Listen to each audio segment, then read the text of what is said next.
Hemos escuchado el murmullo de la gravedad. Bueno, dicho así, podría resultar algo extraño y poco entendible. Incluso suena poético. El murmullo de la gravedad. Pero esta historia, la del murmullo, tiene poco más de 100 años. Inició cuando Albert Einstein publicó en 1916 el primer trabajo que describía una extraña propiedad de un extraño nuevo concepto de unos aún más extraños objetos que eran simplemente inimaginables. Esos objetos son los agujeros negros, el extraño concepto es el espacio-tiempo y su extraña propiedad es la deformación. Poniendo todo junto, Einstein fue el primero en imaginar que los movimientos de los agujeros negros eran tan poderosos que deformaban el espacio-tiempo a su alrededor. Y existen tantos y tantos agujeros negros en el universo que se pensaba que debía existir una especie de sinfonía cósmica producto de sus emisiones de ondas gravitacionales. Y hoy todo indica que así es, se ha confirmado. Mi nombre es Vicente Hernández y hoy en el Cosmos quiero platicarles sobre la detección del fondo cósmico de ondas gravitacionales, generado muy posiblemente por los pares de agujeros negros más bestiales que conocemos y que abre un enorme y nuevo panorama en nuestro conocimiento del origen del universo, del origen y evolución de las galaxias y por supuesto de los agujeros negros.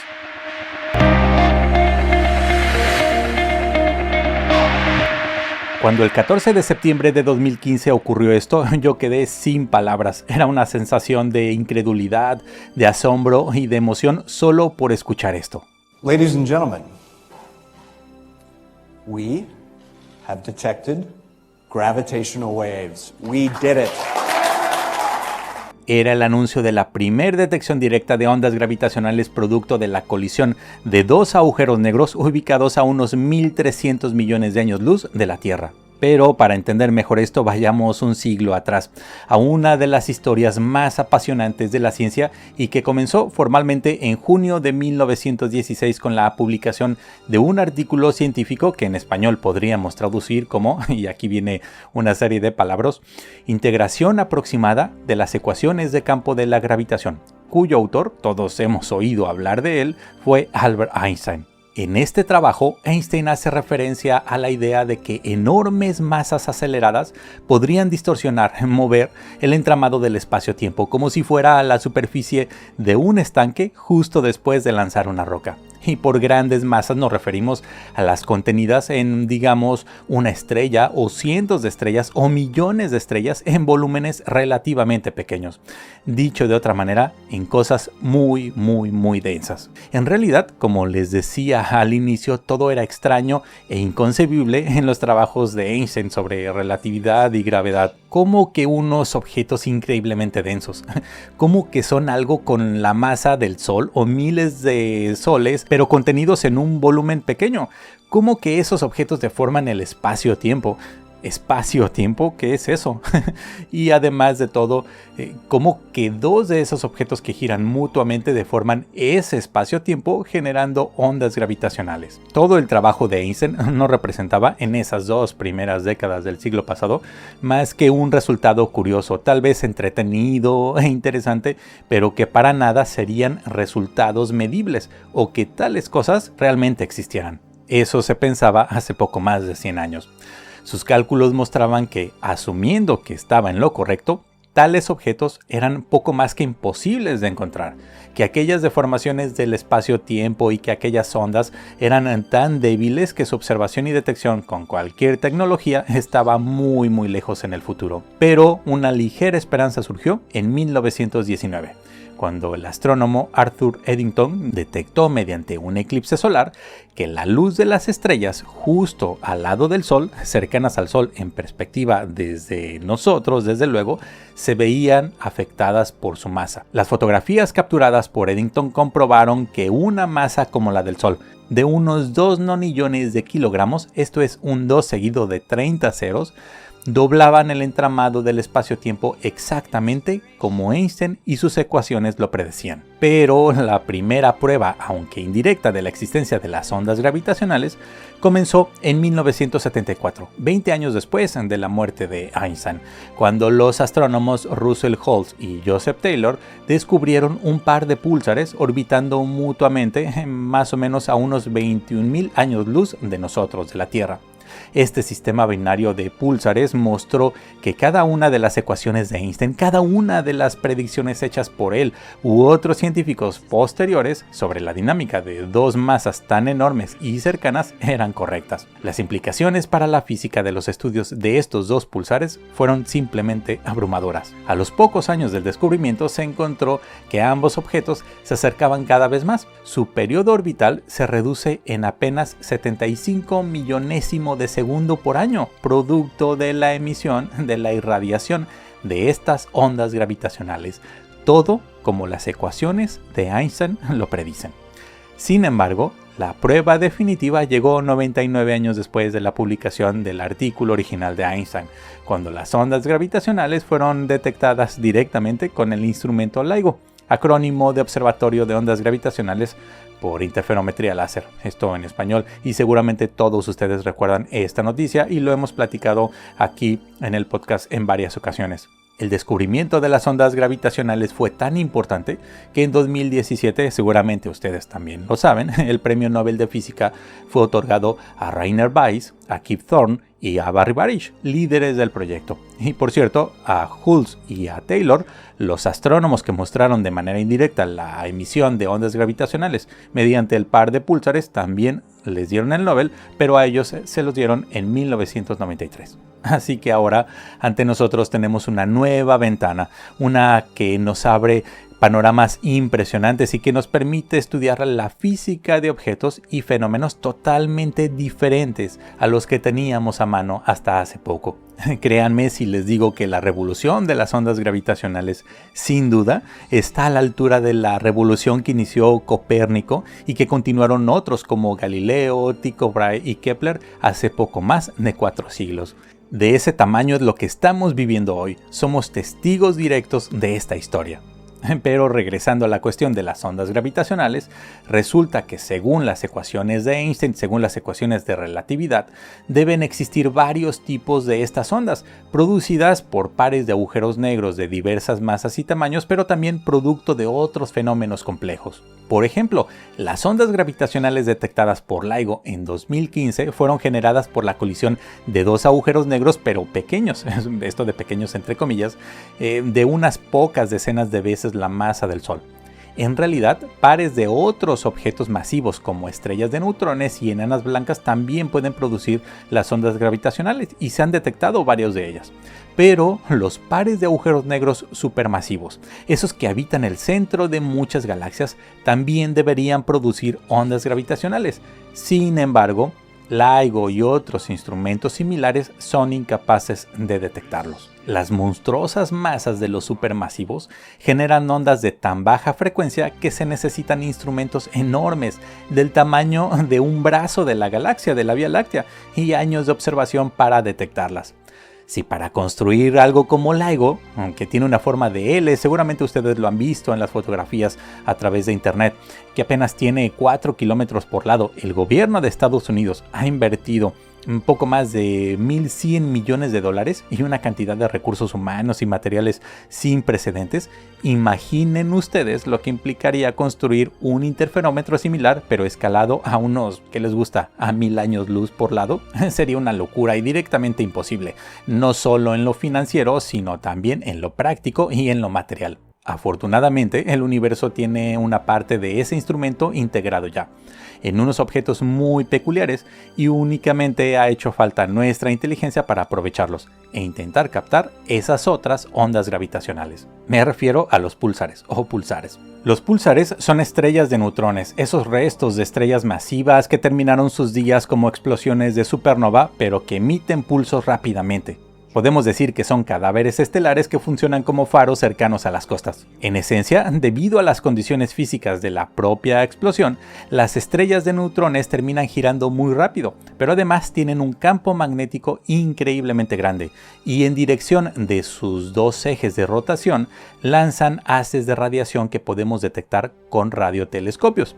Si ese eje apunta hacia nosotros, es decir, Si la dirección de la radiación de la estrella de neutrones apunta hacia nosotros, hacia la Tierra, es posible que pulse, emitiendo la radiación cada pocos segundos o incluso menos. Por eso les llamamos púlsares o pulsares, porque efectivamente pulsan. Bien, pues el ritmo con que pulsan los púlsares es increíblemente regular y preciso, haciendo que los podamos usar y los consideremos como los mejores cronómetros del universo. Por ejemplo, un pulsar llamado PSR B0329, que es el más brillante del hemisferio norte, pulsa una vez cada 0.7145 segundos y suena así.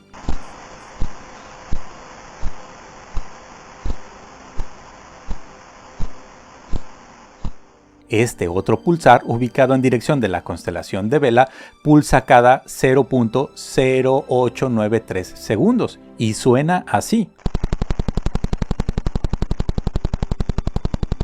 Pero este otro, llamado J0437, emite un pulso cada 0.0057 segundos. Esto es, gira 174 veces por segundo y suena así. J0437 gira tan rápido que la señal suena como una abeja hiperactiva. Pero lo más impresionante y útil es que el giro del pulsar tiene un error de apenas 1.7 por 10 a la menos 17 segundos. Es increíblemente preciso.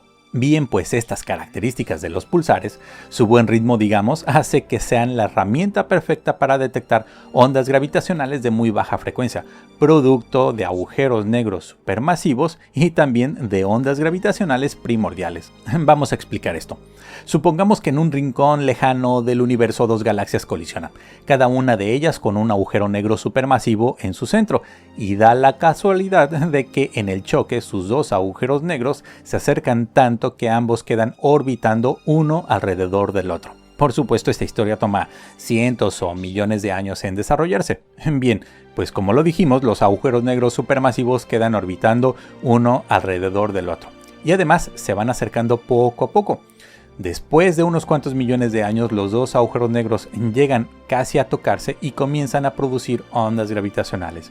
Esas ondas gravitacionales son como las ondas que les mencionaba al inicio de un estanque producida por una roca que arrojamos y viajan en todas direcciones por miles de millones de años. Cruzan parte del universo, llegan a la Vía Láctea, llegan a la vecindad del Sol, llegan al sistema solar y llegan hasta la Tierra. Todo este trayecto deformando el espacio-tiempo. Bien, pues aquí es en donde entran los púlsares.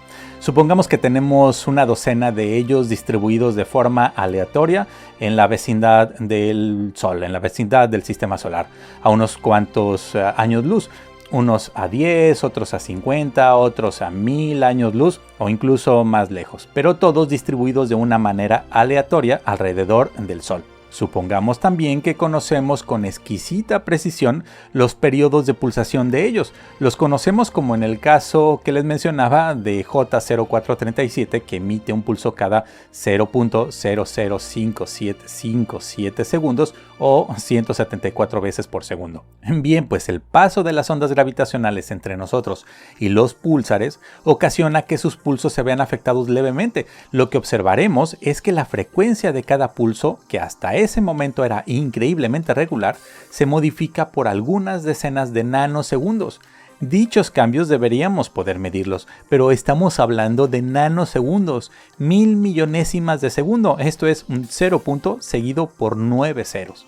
Y resulta que efectivamente en nuestro vecindario solar tenemos una red de docenas de rápidos pulsares que nos pueden servir para encontrar ondas gravitacionales, pero además nos permiten conocer de dónde vienen, la masa de los agujeros negros supermasivos que las generaron, la masa resultante de una posible fusión o coalescencia y desde luego la energía requerida para hacer vibrar de esa manera el espacio-tiempo. Existen tantos y tantos pares de agujeros negros supermasivos, tal vez cientos de miles o millones, que me gusta verlo así.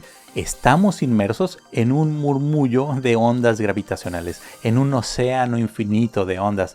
nos mecemos en él. Bien, pues el gran anuncio que se ha dado entre el 28 y el 29 de junio de este 2023 es que hemos detectado ese zumbido, ese murmullo formado, entre otras cosas, por pares de agujeros negros supermasivos que generan ondas gravitacionales desde todos los rincones del universo. La proeza fue lograda por 4 grupos internacionales que utilizaron la técnica anterior que les mencionaba, esta de los pulsares, y que es conocida, tiene el nombre técnico de Pulsar Timing Array. Estos grupos son el Pulsar Timing Array de China, el Pulsar Timing Array de Europa, el Pulsar Timing Array de la India, el Parkes Pulsar Timing Array en Australia y el North American Nanohertz Observatory for Gravitational Waves, o más conocido como NanoGrav, en el que están involucrados Estados Unidos y Canadá. En esencia, y usando los términos técnicos, los grupos de investigación han detectado un fondo cósmico de ondas gravitacionales formado por ondas de muy baja frecuencia. La técnica de Pulsar Timing Array es sumamente compleja en lo técnico y en lo analítico, pero además requiere de mucha paciencia, pues las ondas tienen periodos del orden de años o décadas. Por lo tanto, buscarlas requiere observar los púlsares durante escalas de tiempo similares. Y aún más, la técnica de Pulsar Timing Array requiere, entre otras cosas, que conozcamos el centro del sistema solar con una precisión de algunos pocos metros.